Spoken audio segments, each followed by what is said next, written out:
tua untuk menjalankan tugas kita sehari-hari. Salawat serta salam semoga tetap melimpahkan kepada kita Nabi Muhammad SAW kepada para keluarga, sahabat, kerabat, kita beliau dan mulia beliau serta kita semua yang senantiasa berharap pada beliau. Bapak Ibu sekalian, mari kita mulai agenda rapat kali ini dengan pembacaan Al-Fatihah. Semoga yang kita niatkan, yang kita kerjakan nanti diberikan kelancaran, kemudahan dan kemanfaatan untuk Fakultas Ilmu Tarbiyah dan Keguruan kita ini. Alhamdulillah wa ala kulli sholi al-Fatihah.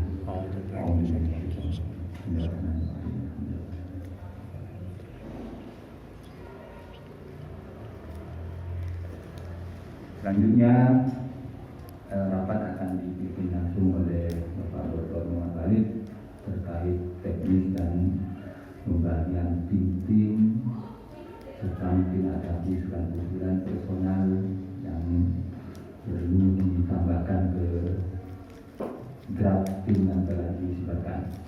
Demikian saya, waktu sepenuhnya saya silakan kepada Pak Walid.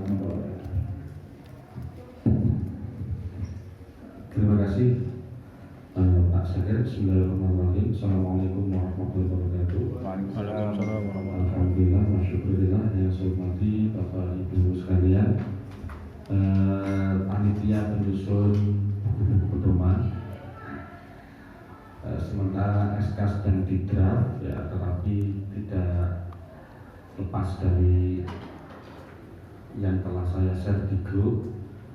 Tinggal menambah beberapa anggota dari teknik fakultas ya.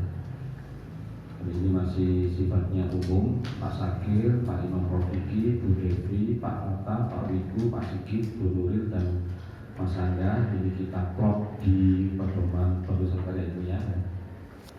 Kemudian Pak Hengki, Bu Arabi, Pak Mustari, Bu Marhayati, Pak Bisri, Bu Sandi, Pak Taufik, Satrio, Pak Zudi dan Pak Sakung kita plot di buku pedoman pendidikan. Kemudian Pak Mukris, Bu Mariam, Pak Nurul Yakin, Pak Ibu Ahmad, Pak Bintoro, Pak Langgeng, Bu Marifah, Pak Dimas dan Pak Garik. Ini kita plot di perwakilan ya. Semoga niat kita untuk memperbaharui buku pedoman ini bisa berjalan dengan baik dan lancar. Bapak Ibu yang saya hormati, kemarin kita sudah mencetak buku pedoman yang baru di tahun 2021 ya. Dan itu untuk mahasiswa angkatan 2021. Pedoman yang akan kita buat ini itu nanti untuk mahasiswa angkatan 2022. Kenapa kok saya perlu melakukan penyegaran? Karena buku ini kita cetak itu sebelum buku pedoman ini muncul. Jadi buku pedoman ini munculnya lebih dulu daripada buku pedoman yang punya buku karya tulis ilmiah. Satu-satu dulu ya. Karya tulis ilmiah ini juga kita cetak berbarengan dengan buku 2021. Tetapi setelah saya cermati ini perlu ada sedikit hal-hal yang sifatnya lebih teknis gitu ya. Karena beberapa kali kita baca di buku ini masih perlu ada penambahan yang lebih spesifik dan lebih teknis terkait dengan pola penulisan. Bahkan mungkin perlu mengakomodasi hal yang sifatnya baru. Kemudian perwalian ini Bapak Ibu nanti mau dicermati, ini kita cetak lagi di samping karangan untuk 2022, tapi ini banyak hal yang sifatnya itu pemborosan, tidak efektif dan kadang-kadang tidak sesuai dengan kebutuhan. Nah, oleh karena itu melalui tim-tim nanti saya berharap ini perlu ada kajian terlebih dahulu. Bagaimana cara kemudian merubah dan menyusun dari buku ini.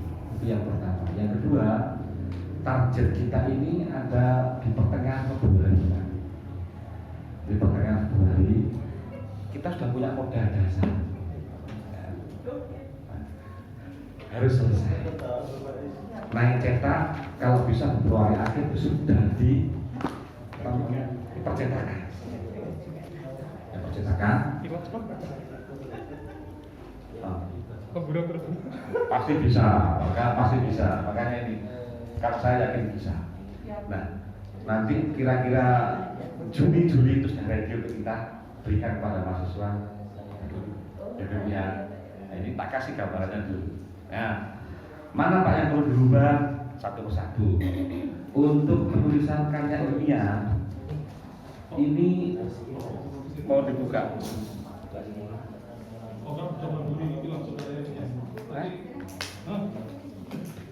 Ngambil sebentar. Monggo. Teman banget. Yang bagian karya ilmiah apa? Pulau. Pak Sakir sudah punya. Yang lain? Iya, ini sama Mas. Ya. Satu, untuk karya ilmiah. Pertama nanti saya minta Pak Sakir dan kawan-kawan yang tergabung di tim tersebut untuk menganalisis dan membandingkan dengan buku karya ilmiah yang terupdate. Boleh Bapak Ibu mengadaptasi dari UN atau perguruan tinggi yang lain. Jadi yang pertama adalah isinya. Isinya ini apakah masih perlu kita update lagi? Yang kedua, kelengkapan. Kelengkapan itu misalnya meliputi kelengkapan secara teknis penulisan yang juga detail. Titik koma, cara maaf ini saya tidak tahu ya ini pengambilan daftar pustaka yang ini Pak. Citasinya menggunakan apa atau ini Sudero. Ini perlu diperjelas dan diperkuat. Siap. Ya, itu lagi. Dan termasuk kita perlu mengkaji ulang apakah footnote itu masih relevan ataukah lebih ada yang lebih memudahkan lagi begitu Mas saya. Ya, kutipan langsung ya. Nah, ini harus diatur dengan jelas sesuai dengan perkembangan apakah teknologi ataukah kemudian model penulisan hari ini dan sebagainya. Itu yang kedua. Jadi yang pertama adalah melihat lagi isinya, kualitas isinya. Yang kedua adalah melengkapi dari hal yang belum. Yang ketiga Bapak Ibu, lebih lanjutnya nanti silakan dikondisikan sendiri dengan tim Pak Sakir. Ini menurut saya harus kita tampilkan jauh lebih berwibawa. Kemarin itu karena sudah Desember, kemudian harus dicetak dengan ukuran berapa? Saya bilang pokoknya cetak dengan ukuran yang sudah ada di situ. Jadinya kayak begini Mas. Ya. Ini perlu dicetak yang lebih berwibawa, termasuk nanti yang lain. Yang berwibawa itu seperti apa? Kalau itu terlalu lebar. Yang di atasnya ini ada namanya berapa tuh Mas? Kayak segini loh. B5. Oh, B5 ya ini Pak. Ini berapa ini Pak? A5. A5. Yang B5 ya? Agak besar A4 sekian ya. A4 sekian. Tapi tulisannya perlu Ya, yang kecil. Apanya? Yang di sini kan tulisannya tidak diperkecil lagi. Jadi ada Iya. Itu yang saya bilang, penampilannya pun juga perlu kayak begini ini kan. Ya ini karena tergesa-gesa Pak ya. Soalnya sampai mepet ke bawah, ini mepet. Ini terlalu tergesa-gesa. Tulisannya gede. Saya nggak perlu memberikan alasan kenapa tergesa-gesa dan sebagainya, tapi ini harus tercetak dan itu kita gunakan angkatan 2021. Sudah hampir selesai, sudah hampir teredar di 2021. Nah ini biasanya itu 2022 itu usahakan mereka datang itu sudah membawa ini, sehingga kuliah awal sudah tahu karya tulis ilmiah dan sebagainya. Saya dulu pernah mengundagi contoh misalnya makalah itu sebaiknya kita atur seperti apa? Karena makalah itu ada yang mengatakan namanya makalah tidak perlu ada bab 1, bab 2, bab 3. Karena itu adalah laporan hasil penelitian. Makalah ya bebas begitu ya, hanya ada pendahuluan, kemudian baru isinya seperti apa. Nah kalau sudah bab 1, bab 2, bab 3 itu namanya laporan hasil penelitian. Monggo disepakati seperti apa. Nah, untuk makalah kita. Sehingga semuanya seragam.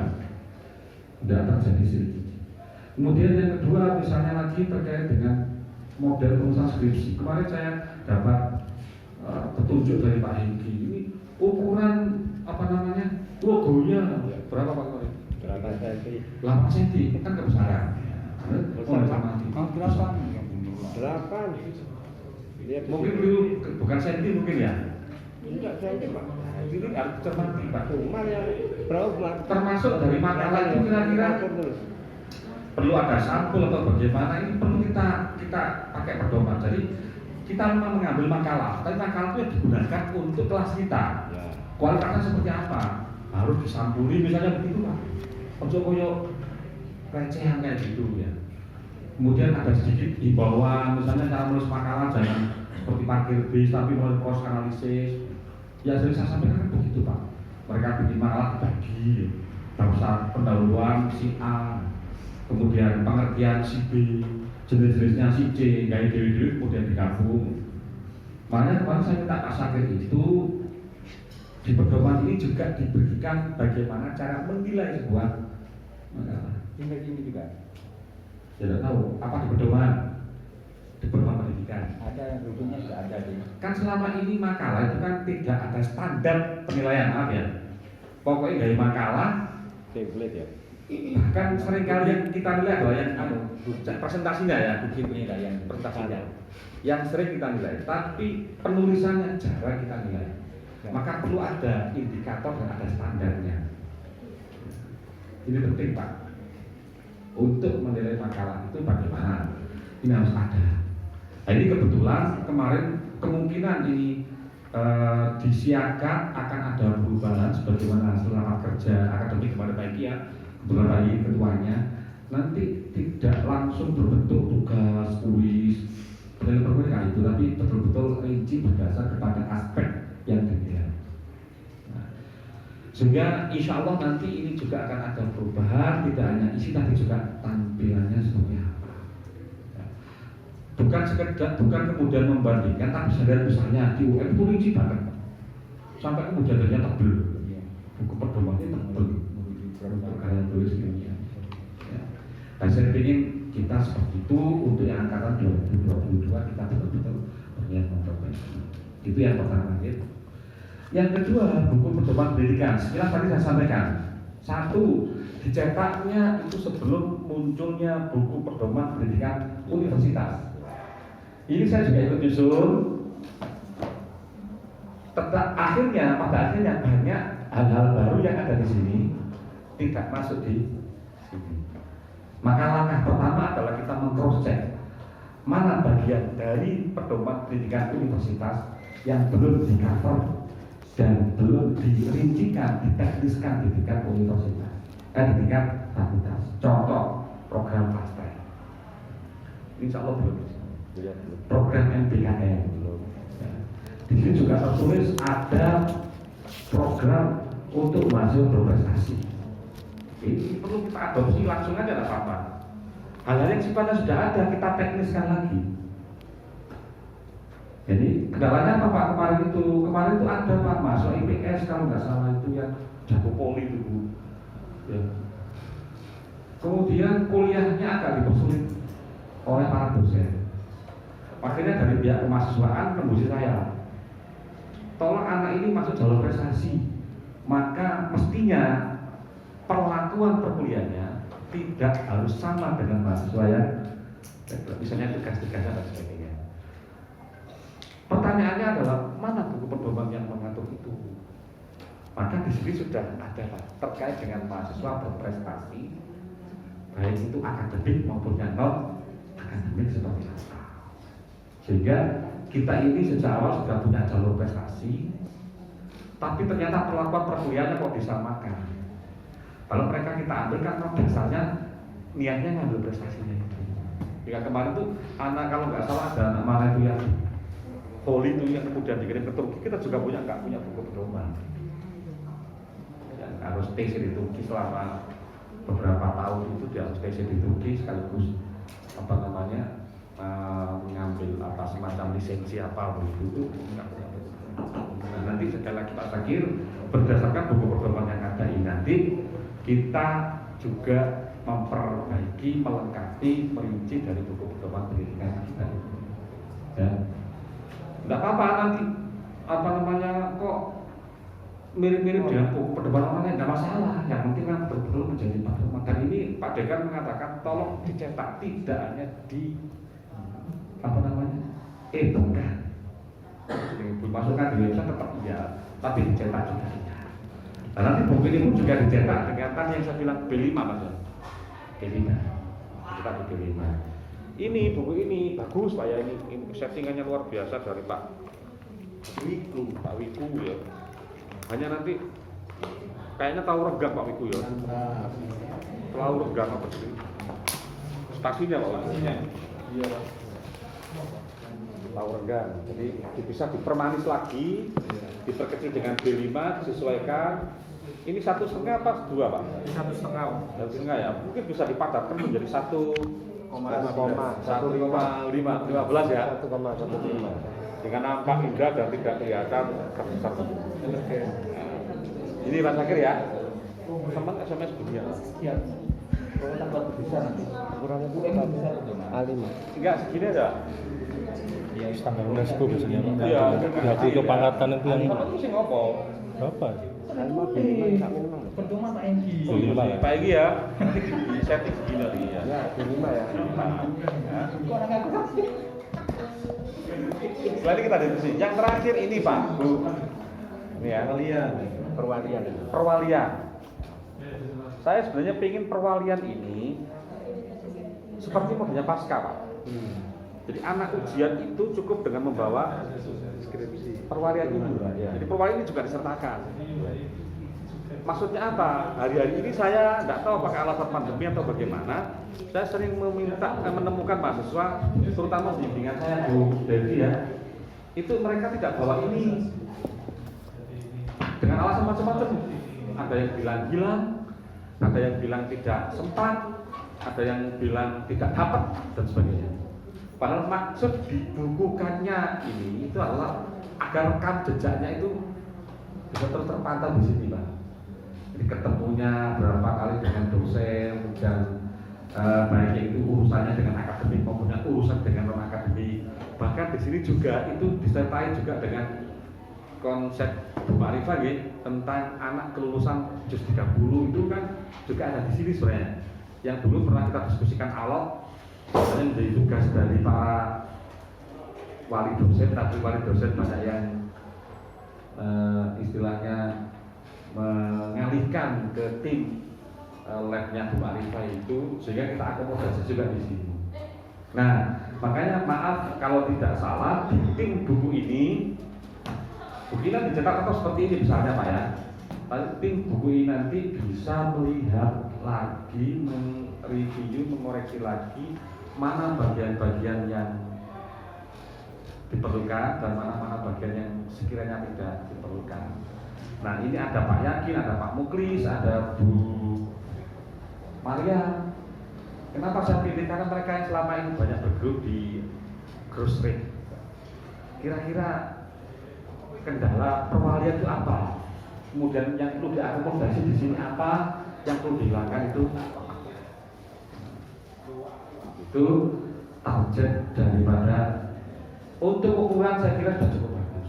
Hanya ini hampir sama gambarnya, hampir sama, nanti mungkin bisa seperti dulu Pak, gambarnya dibedakan sesuai dengan bendera masing-masing partai. Kalau partai PGMI ya merah tua, partainya Pak Agus bahasa Inggris itu kuning. Putih ya. Kalau partainya Bu Alvin ya kuning manik, kuning manik. Partainya Bu Alvin kuning gitu kan.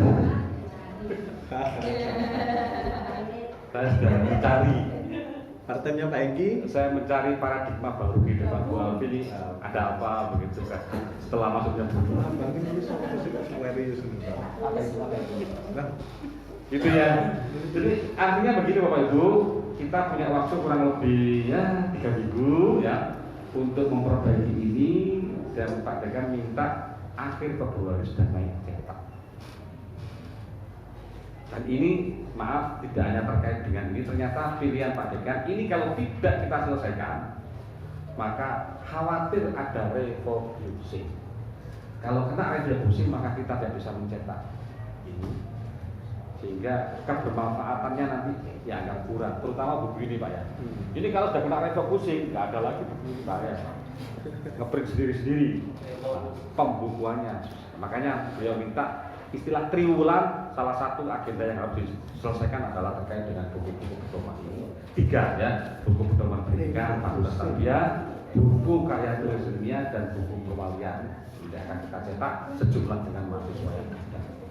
Saya kira itu Bapak Ibu, memang saya sengaja mengundang di awal ini. Nanti kalau Bapak Ibu saya kasih waktu kurang lebih 10 menit untuk mencermati dan kita diskusikan. Kira-kira bagian mana yang perlu kita tambahkan sehingga hari kita sudah punya konsep bahwa kita benar di sininya. Bila mana Pak Sakir atau Pak Iki mengatakan pelaku repot-repot iki, wis terserah Pak Iki. Nah, Pak Iki akan saya tutup di akhirat. Gitu ya. Jadi istilahnya kita kerja tapi dengan sedikit santai. Monggo Bapak Ibu langsung saja saya kasih waktu 5-10 menit untuk membaca dan mencermati buku tersebut. Kemudian silakan mau menyampaikan apapun yang menyampaikan buku tersebut. Pak, sebentar Pak. Oke, monggo Pak Aga. Ini biarkan Pak Aga yang banyak bergelut di dunia ini. Terima kasih. Saya hanya ingin penyamaan persepsi saja, karena terus terang karya tulis ilmiah kan induk dari akreditasi pada output dan outcome-nya. Perkembangan kita menyusun karya tulis ilmiah kan berpacu dengan perkembangan dunia literasi dan akademik di luar. Misalnya begini Pak ya, salah satu pengalaman kemarin ketika kita akreditasi kan ada rekognisi mahasiswa. Salah satu poin penting di sana kan setiap mahasiswa harus punya akun Google Scholar. Nah, kepentingan kita untuk rekognisi high indeksnya biar meningkat, apakah pembuatan akun Google Scholar itu dimasukkan dalam pedoman karya tulis ilmiah atau tidak, misalnya begitu. Karena ini kan tidak tercover Pak ya, di dalam pedoman karya tulis ilmiah sebelumnya kan tidak tercover. Yang kedua, kita juga harus mengintegrasikan dengan unit yang lain. Misalnya unitnya Pak Beni. Nah, template tentang jurnal itu kan selama ini tidak dimasukkan dalam pedoman karya tulis ilmiah. Sehingga nanti dosen maupun mahasiswa tidak kerja 2 kali setelah skripsi misalnya begitu. Apakah itu kebijakan makro seperti itu? Apakah bagian dari penyusunan pedoman karya tulis ilmiah atau kebijakan masing-masing dosen? Nah, kita biar tidak tumpuk overlapping dalam pengerjaan, misalnya juga terkait dengan Mas Saiful Amin di Winpress misalnya, sehingga kan kebijakan Winpress dengan kebijakan jurnal dan kebijakan fakultas bisa sinkron. Kadang-kadang ada juga Pak masalahnya nggak sinkron antara di unit jurnal dengan unit Winpress sebagai pencetak dan unit Remon yang tidak diakui misalnya oleh Pak Dini misalnya gitu. Nah, mungkin ya itu saja yang ingin saya tanyakan. Apakah wewenang tim penyusun ini bisa juga mengupdate sesuai dengan relevan ataukah hanya melengkapi dari yang ada? Terima kasih. Assalamualaikum warahmatullahi wabarakatuh. Yang lain, Pak Bu, sebentar ya. Ini yang kemudian saya mau dari buku tersebut ya. Jadi kita mengupdate hal-hal yang berhubungan dengan perkembangan literasi. Ya, tadi misalnya saya sampaikan bagaimana cara citasi dan sebagainya. Tidak lagi menyusun secara manual, tapi betul-betul sudah berbasis kepada model literasi yang hari terjadi. Untuk artikel ini kayaknya belum ada ya Pak sih belum ada. Belum Pak. Belum. Nah, ini belum dimasukkan Pak. Tapi Bapak Ibu saya kira tahu semuanya artikel itu kan mengikuti template masing-masing. Ya minimal untuk template-nya jurnal kita yang kita mulai. Makanya saya ingin bahwa di artikel nanti dibuat petunjuknya juga. Dan artikel itu artikel yang sifatnya umum. Ya anggaplah kalau saya contohkan itu seperti Imret lah. Ya. Itu pedoman kita. Ada Pak tinggal. Sekarang itu yang menjadi tugas ya kalau ada dosen menyuruh membuat makalah maka pedomannya adalah Imret itu. Tapi ketika dia mau masukkan ke jurnal, terserah dia kan mengikuti template-nya jurnal tersebut. Tapi kita punya template sendiri, yaitu sifatnya umum dan berlaku untuk umum, yang akan menjadi pedoman bagi para dosen bila mana ada yang meminta menulis artikel. Yang berikutnya, itulah yang kemudian Pak Sakir bahwa kewajiban menulis artikel di dalam sesuai dengan SK Pak Dekan itu juga harus diakomodasi dalam buku pedoman. Ya. sehingga tidak terpisah-pisah antara SK tanpa ada pedoman yang ada di karya tulis ini. Nanti bisa di tambahi dengan lampiran SK macam-macam sehingga nanti buku ini bisa menjadi lebih bermanfaat. Itu Mas Agagi. Monggo Pak ini. Lanjut Pak. Saya tambahkan yang kaitannya karya ini dengan jurnal mahasiswa yang barusan diadakan itu. Di prodi itu kan saya minta memang mahasiswa harus memasukkan artikelnya minimal di jurnal mahasiswa. Nah ini kalau menurut saya kan juga perlu citasi, terutama di bagian lampiran barangkali nama jurnalnya itu dituliskan di bagian buku karya ilmiah, mungkin di lampirannya atau bagian di depannya. Kemudian karya mahasiswa sampai tahun ini yang sudah masuk di jurnal itu barangkali bisa dilampirkan judulnya saja dengan ini, sehingga apa? Itu kan juga akan paling mendorong mahasiswa untuk karyanya terbuat sebagai lampiran ya. Karena judulnya mungkin nggak semuanya, tapi beberapa paling mewakili perlu.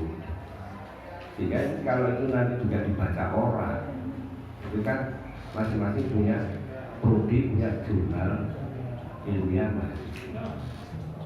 Tinggal mendorong untuk akreditasi mahasiswa diperintahkan untuk akreditasi gitu. Kalau saya di prodi memang untuk tahun ini mewajibkan mahasiswa wajib untuk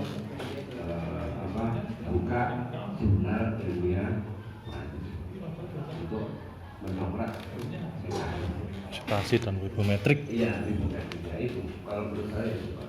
Untuk membaca akreditasi prodi.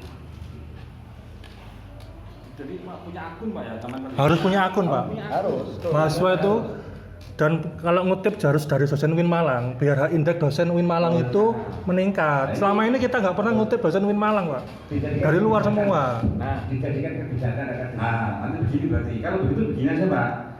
Nanti kita coba hubungan dengan Pak Hendy-nya. Jadi Iya. model artikel itu kan sudah jadi kewajiban dong. Kewajiban. Kalau gitu artikel itu untuk yang masuk di template-nya jurnal mahasiswa itu gimana Pak tak bikin sama? Jadi jurnal mahasiswa semuanya template-nya sama sehingga mereka nggak kerja dua kali. Kan tidak ada hubungan kok dengan belum hubungan dengan Sinta macam-macam itu kan ya. Jadi, mengikuti template mengikuti template-nya masing-masing jurusan. Ya, enggak sama Ya, Pak. Saya tidak sampai ke situ. Enggak sampai ke situ. Paling Iya. tidak hanya mewajibkan kalau skripsi nanti mewajibkan Artikel masuk. merujuk karya dosen di tamatan itu. Tadi kemarin Pak Ben ketika kita membuat jurnal mahasiswa itu Pak Benny sudah membuat Template sudah ada itu. Nah, Ada. nanti template-nya yaitu. Nah, template-nya itu masing-masing prodi sama atau beda-beda? Sama. Nah, berarti Sama. itu yang kita ajukan. Nah, yang Nah, kalau sudah ada Ah. ini berarti tinggal pakai. Oke. Dan nanti template yang dari jurnal mahasiswa itu yang kita pakai. Oke. Moga-moga setiap jurnal dari masing-masing prodi itu template-nya sama, sehingga nggak membingungkan. Ditulis aja untuk doang itu. Dan nanti ada satu PR yang maksudnya bagaimana cara membuat akun.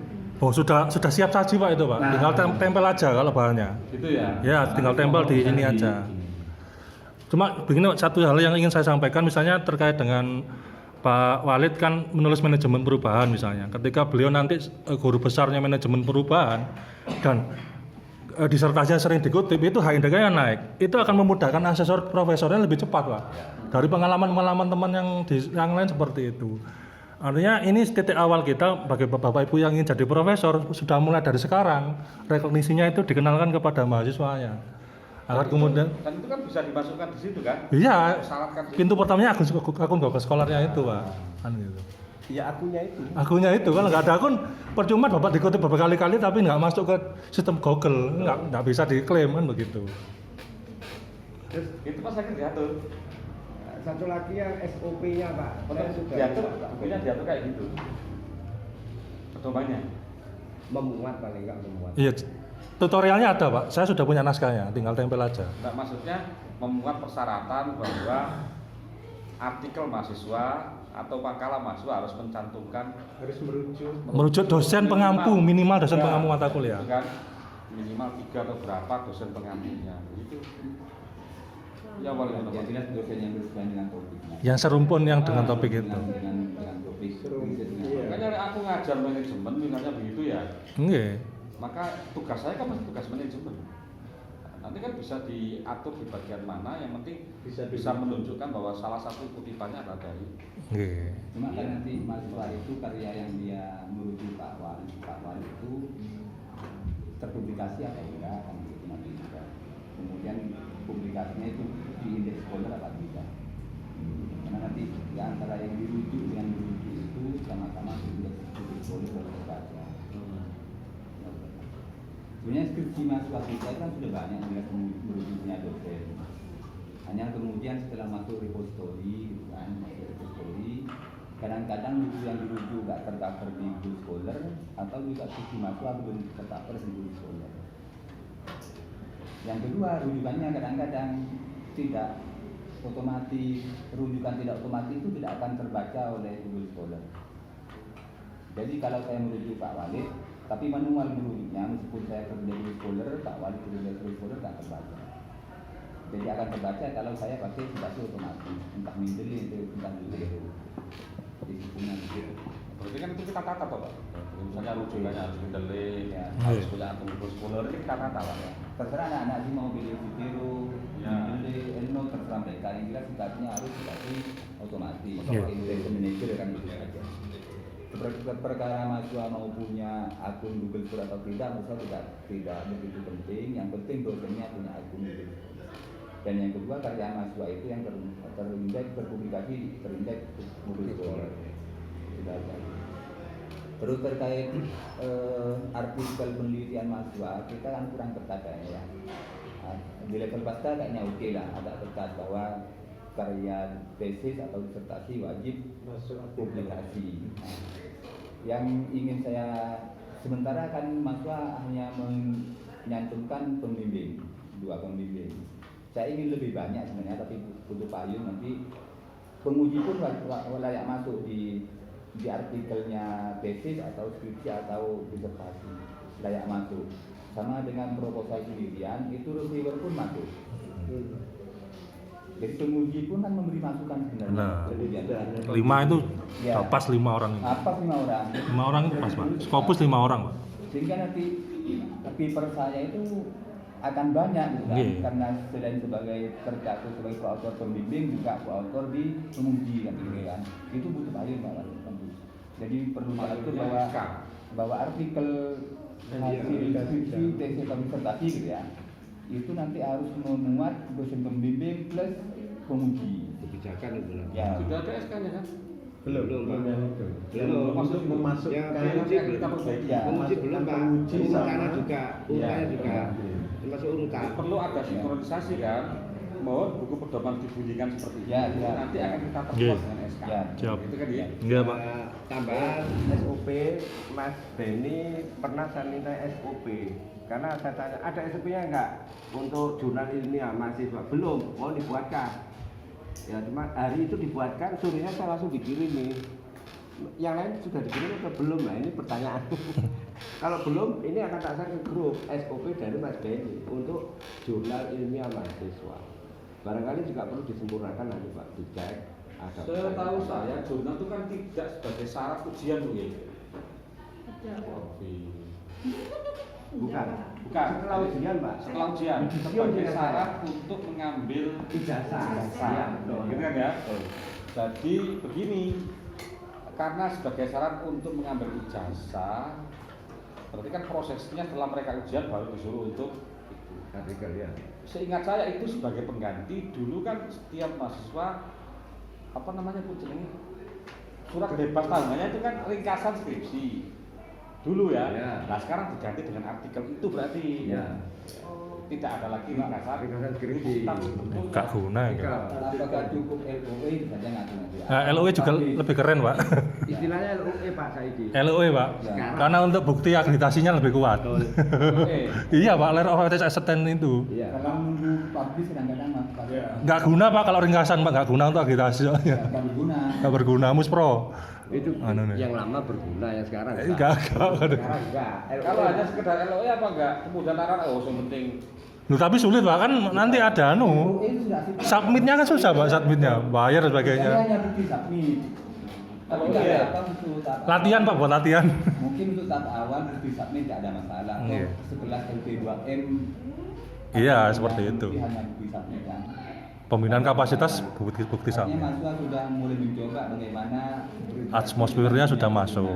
Ya, bukti submit saja cukup. Iya. Jadi kebijakan itu. Pak itu monggo. Nanti harus masuk sini ya. Cukup Iya, pertanyaan. coba nanti. Harus masuk bersama kalian.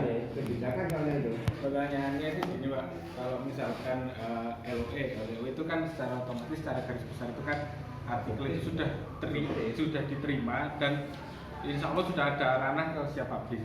Nah kalau ke jurnal mahasiswa itu peluangnya jurnal mahasiswa yang dikelola oleh unit academic writing itu peluangnya besar Pak, karena kan ya dikelola sendiri. Nah misalkan ada kondisi seperti skripsi, disertasi, tesis itu yang benar-benar dosennya sudah mengarahkan udah kita submit ke cari yang cintanya lebih tinggi aja. Nah itu kan prosesnya juga nggak akan sama dengan jurnal yang ada di unit academic writing Pak. Bisa saja prosesnya kan lebih lama. Sedangkan LOE kan biasanya baru didapat kalau sudah mau siap publish. Enggak submit Submit saja. aja. Lah. Submit Di luar aja. Jurnal ilmiah mahasiswa hanya submit. Submit aja ya. Kalau masuk jurnal ilmiah mahasiswa bisa cukup submit, bisa cetak. Saya kira yang penting submit itu sudah cukup. Apalagi cetak kalau internal loh. Kalau luar submit saja. Internal itu kan nggak ngatasi. Enggak ngatasi lah cetak Pak. Enggak, maksudnya Submit tuh aja. sekali lulus berapa orang, masa semua artikel itu dimasukkan? Ya dipilih yang anu Enggak aja. Pak. dipilih Pak. Pilih yang Iya, bagus. dipilih. Soalnya Iya. pengalaman dari teman-teman di rumah jurnal itu, semua jurnal itu kalau udah mau pekan-pekan Juni, Desember itu rame Pak. Dan itu pesannya juga lucu-lucu. Mohon dipublish untuk persyaratan ngambil ijazah atau sebagainya gitu. Nanti kalau di luar ya kalau cukup submit mungkin bisa ditambahi dengan keterangan pengantar dari Alasan dosen. kemanusiaan. Dari dosennya Pak. Ya. Dari dosennya aja ada pengantar itu baru itu kecuali bisa submit. dipublikasikan manual setiap bulan. Nah, Ya. itu apa ini kapasitas dari Mas Benny 3 kali Ya. kok. Oh, 3 kali berapa? Tiap bulan bisa. 3 kali kalau Benny Pak. Seingat saya dulu rapat 3 kali per tahun. Per Iya. tahun ya. Oh ya. 3 kali itu. Tapi kalau misalkan disimulasi setiap 1 bulan, saya kira itu mungkin possibility-nya tinggi. Iya, benar. Iya. Jadi bisa menampung semua karya mahasiswa gitu. Bisa kalau per bulan bisa. Iya, Menit bisa Pak. Nggak ada salahnya tinggal Oke, ini aja ya. kalau mau ya boga. Nanti mohon untuk difasilitasi di buku pertemuannya. Oke. Apakah harus tersubmit ataukah accepted kan? Oke. Ya, itu Oke. bisa diatur di buku pedoman. Iya. Sambil pedoman ini kita lakukan secara bertahap. Mungkin bisa jadi di sini langsung tulis LOE-nya Pak.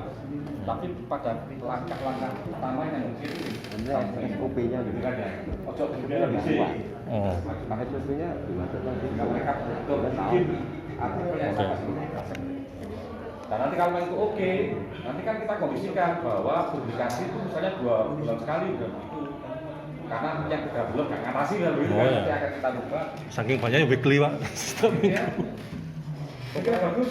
Itu SK-nya kan tidak lupa. SOP, SOP. Iya, ya kan tadi kan bagian dari SOP Pak. SOP-nya dimasukkan. Iya, iya. Nambah beban. Enggak, bagus Pak. Oke, masih ada lagi untuk karya tulis ilmiah. Habis sering ngomong. Terima kasih untuk karya tulis ilmiah. Kemarin beberapa waktu yang lalu, Salah tuh mau. Iki anu iki. Majas apa? Diskus bahasanya itu kita ada rapat intern dosen TBA, ada beberapa usulan, diantaranya terkait dengan karya tulisnya ilmiah mahasiswa. Ada usulan apakah kita masih hanya skripsi saja atau mungkin ada pilihan lain seperti yang berkembang di kampus lain, ada pilihan kan, ada apa, ada skripsi, ada artikel, ada apalagi yang monumental dan seterusnya sebagai tugas. Nah, ini mungkin kesempatan ini waktu yang tepat saya kira untuk bicarakan itu, apakah kita memperluas ya pilihan tidak hanya skripsi saja. Apalagi kalau semangatnya semangat artikel, sangat mungkin untuk menggantikan skripsi itu ada sekian artikel yang sudah publish, sehingga menunjukkan mungkin ujiannya nanti ujian artikel bukan ujian skripsi. Itu mungkin yang perlu saya sampaikan. Kemudian yang kedua hukum, ya. Tadi saya dikasih kelompok yang pedoman pendidikan ya. Ya, ada beberapa kegiatan di kampus kita itu yang nggak ada pedomannya tapi ada pelaksanaannya. Ada yang ada pedomannya tapi tidak dilaksanakan. Nah, Sakti, Pak. antaranya ini ya, ada semester antara. Ini kita nggak pernah ada. Artinya kalau ada pedoman ini apa mungkin memang akan ada ya. Sehingga nanti kan di jurusan juga bisa mengagendakan itu. Karena di sini yang tertulis 21 ini ada semester antara. Kalau memang tidak pernah ada, saya kira nggak usah ada pedomannya, biar nggak nuntut-nuntut. Atau biar tidak ditagih oleh mahasiswa ya, nanti nagih mahasiswa, nagihnya ke jurusan. Oke, kemudian yang kedua tentang kepenasihatan. Ya. Saya mungkin butuh penjelasan tentang kewenangan dosen pembimbing akademik atau wali ya.